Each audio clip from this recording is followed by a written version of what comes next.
കേന്ദ്ര സർക്കാർ പദ്ധതികളായ PM Awas Yojana, Jal Jeevan mission പദ്ധതി, ആയുഷ്മാൻ ഭാരത് പദ്ധതി എന്നിവ കേരളത്തിൽ നടപ്പിലാക്കാത്ത LDF ദുർഭരണത്തിനെതിരെ BJP താന്യം പഞ്ചായത്ത് കമ്മിറ്റിയുടെ നേതൃത്വത്തിൽ താന്യം ഗ്രാമപഞ്ചായത്ത് ഓഫീസിലേക്ക് പ്രതിഷേധ മാർച്ച് നടത്തി.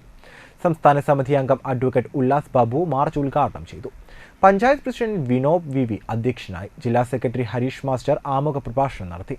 ജനറൽ സെക്രട്ടറി സുനിൽ പാറമ്പിൽ, മണ്ഡലം പ്രസിഡന്റ് റിനി കൃഷ്ണപ്രസാദ്, മണ്ഡലം ഭാരവാഹികളായ TG രതീഷ്, നിഷ പ്രവീൺ, ഉണ്ണിമോൻ നെമ്പട്ടി, P കൃഷ്ണനുണ്ണി, കർഷക മോർച്ച പ്രസിഡന്റ് പ്രേമദാസ് വെങ്ങാലി എന്നിവർ സംസാരിച്ചു.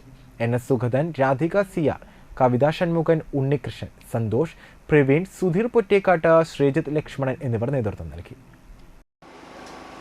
ഈ നാടിനകത്ത് നടക്കുന്ന പദ്ധതികൾ അത് 3 ടയർ സിസ്റ്റത്തിലൂടെ തന്നെയാണ്.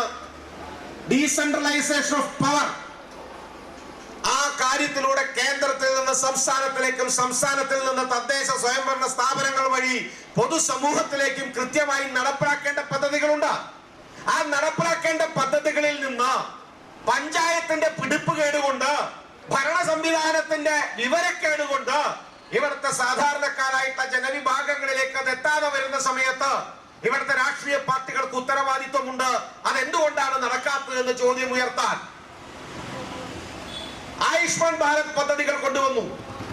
ആയുഷ്മാൻ ഭാരത് പദ്ധതിയുടെ ഭാഗമായിട്ട് വയോവന്ധനടക്കമുള്ള നിരവധി പദ്ധതികൾ ഉണ്ടെന്നിരിക്കെ എന്തിന്റെ അടിസ്ഥാനത്തിലാണ് കേന്ദ്ര സർക്കാരിന്റെ പദ്ധതികളിൽ നിന്ന് ഒഴിഞ്ഞു മാറിയത്?